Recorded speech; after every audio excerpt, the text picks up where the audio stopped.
What happens when a humble young woman, mistreated by her stepmother, finds true love? This captivating story unfolds the journey of strength, friendship, and unexpected twists. Annie, feeling perpetually inadequate compared to the esteemed memory of the late mother, channeled her bitter feelings into harsh treatment in the bustling village of Anoma. A young woman resided with her stepmother Annie following the passing of her father, and birth mother Annie harbored profound resentment towards this young woman, for her father had frequently spoken with great affection of his late wife, feeling forever overshadowed by the departed mother's memory. Annie directed her frustrations onto the girl meanwhile. Annie's own daughter Afoma received every comfort and boundless affection, while the young woman was compelled to manage all household duties despite enduring such mistreatment. She maintained a spirit of courage and optimism each day. The young woman rose before dawn to fetch water, cook, and clean. Her days began early and concluded late into the night with little opportunity for rest. One morning, she awoke slightly later than usual. She tiptoed to the well, hoping not to disturb Annie, but upon her return, heavy water container Annie was already waiting. "Why are you so slow? Do you wish us to perish from thirst?" Annie shrieked. "I apologize, Mama. The well was crowded today," she replied. "Excuses, always excuses. Now go and prepare breakfast before Afoma awakens."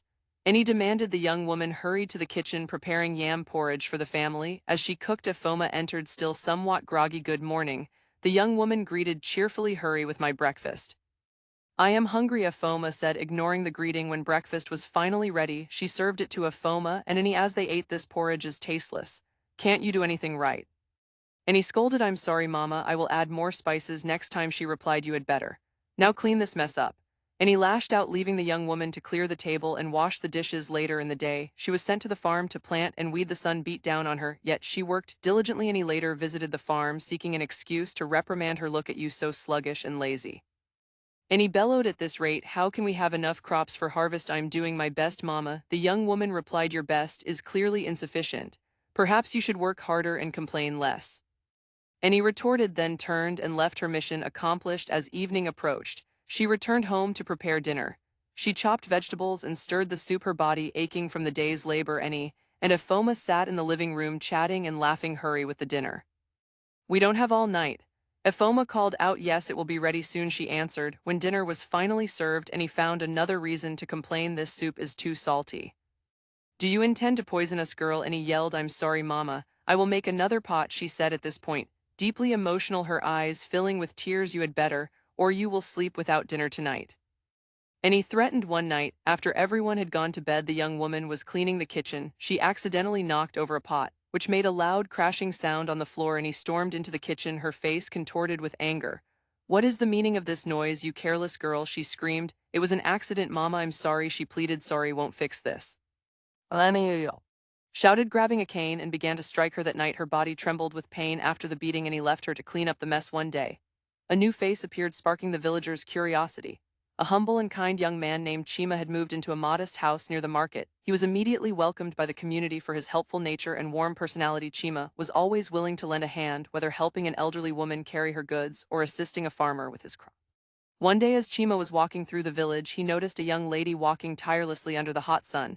She was fetching water, carrying heavy containers from the well to her home. Her face was a picture of determination, despite her clear tiredness. This young woman was known throughout the village for her beauty and kind heart, but also for the harsh treatment she received from her stepmother. And Chima watched her from a distance, drawn to her resilience and elegance. He saw her early in the morning and late every night, always walking, always moving. One afternoon, he decided to approach her. As the young woman was drawing water from the well, Chima walked up and offered a warm smile. "Good afternoon. You seem to be working very hard." She looked up a bit startled. "Good afternoon. Yes, there's always something to do," she replied. Chima extended his hand. "My name is Chima. I just moved to the village. I'm no name," she said, shaking his hand. "Welcome to Anoma, Chima." Chima replied, "Thank you. If you ever need help, please don't hesitate to ask." "That's very kind of you, Chima, but I'm afraid my stepmother would never approve that." Despite Annie's disapproval, Chima and the young woman found ways to see each other. Chima would always find excuses to be near her, whether visiting the market where she was or offering help carrying water. Over time, their conversations grew longer,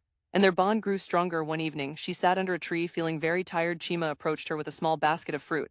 "I thought you might like this," he said, handing her the basket. "Thank you, Chima. This is very thoughtful," she replied, as she took an apple from the basket. "It's actually nice to have a friend." Chima sat down beside her. "You deserve to be treated well. You work so hard, and yet remain so kind," she sighed. "Life has not been easy, but I try to stay hopeful. Meeting you has been a blessing, though, Chima." And the young woman always shared moments of laughter which were rare and precious to her. One day, Chima pretended not to have food, knowing that with her kind heart, she would find a way to help him. True to his expectations, she snuck food out to Chima despite the risk of being caught by any. Here, take this, she whispered, handing him food, wrapped in cloth. I hope it's enough. Chima took the food. Wow, you are a lifesaver, girl.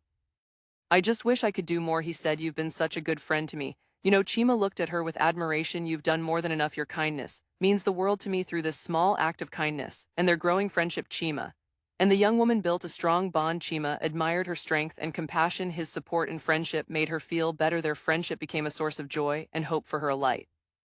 In her darkest moments, news came that Prince Chindu, who had been outside the village since childhood, was finally returning to take a wife, and a grand festival would be held in his honor, with all eligible girls invited to attend. The village erupted in excitement. Mothers and daughters were overjoyed, eager to prepare for the big day. In every home, preparations began immediately. Everyone wanted to impress the prince. In Annie's home, she was determined that her daughter Afoma would catch the prince's eye. She bought the finest fabrics and jewelry for Afoma. You must look the best at the festival, Annie said, holding up a shiny necklace. Yes, Mama. I will make sure the prince notices me, Afoma replied confidently. Meanwhile, the young woman was left to do all the housework, and he made it clear that she was not allowed to attend the festival. A few days before the grand festival, Prince Chindu arrived at the palace. The news of his arrival spread quickly, and the entire village of Anoma vibrated with excitement. The ladies desperate catch his eye began to flaunt themselves around him. Everyone was eager and ready to compete. The ladies of Anoma were determined to secure their place in the prince's heart. Before the festival, they put on their nicest clothes and wore pretty jewelry. They began to frequent the palace in large numbers, each one trying to impress with their good looks and appeal. Some of the ladies were willing to go to great lengths to win the prince's favor. They flirted shamelessly, offering themselves in hopes of gaining his attention.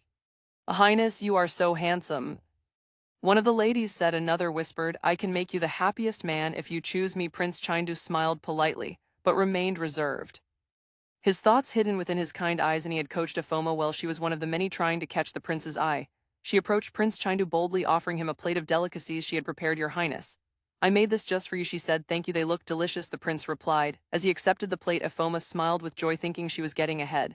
She hung around the prince, laughing at his jokes and trying to win him over. Unlike the other ladies, the young woman did not care about the competition for the prince's attention. Her heart was not set on winning the favor of a prince she barely knew. Instead, her thoughts were filled with Chima, the humble young man who had shown her kindness and friendship. Whenever she had a moment to herself, she would think about the conversations she had with Chima. He had become a true friend to her, someone she could confide in and rely on. One evening, after finishing the chores, she decided to visit Chima.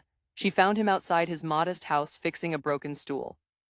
Good evening, Chima, she greeted. Chima looked up and smiled warmly. Good evening, madame. How are you? Fine, just tired from all the work, she replied. As she sat on a nearby log, Chima noticed the weariness in her face. You work too hard, girl. You need some time to rest, though it's not easy. But what can I do? How are you preparing for the festival? Chima laughed. Festival, I'm more interested in seeing my friends enjoy themselves. She smiled. I'm sure it will be a wonderful event. Of course it will be, especially if you're there to spice things up. Thank you, Chima, you always know how to make me feel better. Chima noticed how the ladies were fighting to get the prince to notice them, but he admired how she didn't join in. He saw how kind and genuine she was, and it made him appreciate her even more. One day, as they walked through the village, Chima turned to her and said, you are different from the others. You don't seem interested in the prince like they do. I don't need a prince to be happy, Chima. I just want to live a simple life with people who care about me. That's what I'm talking about. That's what makes you special. You know, in the days leading up to the festival, Chima and the young woman often talked about the upcoming event despite her stepmother's orders. She was curious and excited about the festival. One afternoon, as they sat by the riverbank, Chima turned to her, are you coming to the festival? I don't know yet, and he already told me not to go. She wants Afoma to have all the attention. Chima frowned. That's not fair. You deserve to enjoy the festival too. Please try and come. That place will be very boring without you, she smiled. Chima, you've started. Oh, you always know how to crack me up. Anyway, I will try. But it's not a promise. The day of the festival arrived, and the village was filled with excitement, and he was busy helping Afoma get ready, ensuring she looked perfect. I hope you know that you're not going anywhere today. Stay home and do your chores. And he ordered. Yes, Mama, she responded as Afoma. And he left for the festival. The young woman felt very sad. She wanted to be at the celebration, at least to enjoy the moment with Chima. While the festival was in full progress, the young woman's godmother, Mama Enkuru, happened to pass by her house. She was surprised to see her at home. Why are you here, my child? Mama Enkuru asked. The festival is already on. What are you still doing at home? I can't go, she replied, and he ordered me to stay home. HMPH, that woman will never cease to amaze me. Follow me immediately. We won't let her ruin your day today, at least not while I'm still alive. She hurried back to her house with the young woman following her. When they got to her house, she pulled out a beautiful dress from her box. Here, take this, put this on. Mama Enkuru said, handing the young woman the clothes. You will go to that festival and enjoy yourself today, and heaven will not fall. She hesitated, but what if he finds out and he can do no more than a dead rat? Please hurry up and go and enjoy yourself. At the palace, Chima was already mingling with the crowd, his eyes constantly searching for the young woman. As time passed, he grew increasingly worried. Where could she be? He muttered to himself. But she said she would try to come. He moved through the crowd hoping to catch a glimpse of her. The longer he searched, the more anxious he became. Finally, she arrived at the festival dressed in the beautiful clothes Mama Enkuru gave to her. She moved through the crowd, quietly trying not to draw attention. Chima spotted her immediately. Finally, he exclaimed, relieved, I was so worried. I'm glad you came. She smiled. You know, I can't let you down now anyway. It was Mama Enkuru that helped me. Imagine, that woman ordered me not to go anywhere, but Mama Enkuru came and insisted I must go. Chima looked at her with admiration. You look so beautiful. I'm happy you are here. As the festival continued, Chima observed the maidens and their intentions with the prince. Many of them were only interested in his wealth and status. They flirted and showered him with attention, trying to get him to like them by being overly friendly. Your Highness, you are so handsome and noble, one maiden said. Another added, I would make the perfect bride for you, Your Highness. I came from a very wealthy family. Prince Chindu smiled politely, unimpressed. He could see through their flattery and knew they were only after his title and riches. The young woman, on the other hand, showed no concern about Prince Chindu. She spent the evening hanging around with Chima, enjoying the festival's activities and the company of her friend. Aren't you going to try to meet the prince? One of the girls asked, surprised by her lack of interest. The young woman shook her head. No, I'm not interested. I'm just here to enjoy the festival and spend time with my friends. That's strange. Oh, that is really, really very strange, the girl responded. Chima and the young woman walked through the festival, watching the performances, playing games, and laughing together. They shared moments of joy and friendship. They paid no attention to the competition going on around them. Look at that dance performance, Chima. Chima smiled. It's wonderful. I'm glad we could enjoy this together. As the festival drew to a close, everyone gathered in the main square for the prince's final decision. Tension was palpable in the room. Everyone wanted to be the prince's bride, and Afoma sat at the front, very confident that Afoma would be the chosen one. When it was time for Prince Chindu to step forward and choose his bride, the king stood up to make a brief remark. The crowd fell silent, eager to hear what he had to say. People of Anoma, I know many of you are wondering why no one recognized Prince Chindu. Let me explain. Years ago, when Chindu was still a child, his mother, my first wife, and I separated. She took him with her to her hometown. That is why many of you did not know him. As he grew up, the king continued. When Chindu was ready to return and take a bride and also assume his position as the crown prince, he made a suggestion. He wanted to keep his identity a secret. He believed that this way he could find a good woman who would love him for who he is, not just because he is a prince. So that being said, ladies and gentlemen, Prince Chindu has made his decision. He will now reveal his bride at once. Chima, who had been by the young woman's side all evening, suddenly stood up. The crowd was left speechless in shock. Whispers spread like wildfire. What's happening? She said, confused. Chima turned to her. No name.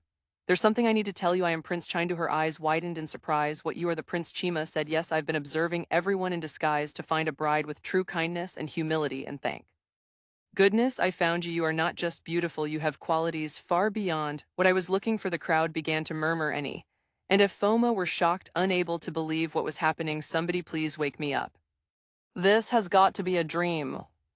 And he said. The king raised his hand again, silencing the crowd. Prince Chindu has made his choice. It is not about wealth or status, but about the heart. This young woman has proven herself worthy. Chima, now fully embracing his role as Prince Chindu, looked into her eyes. No name.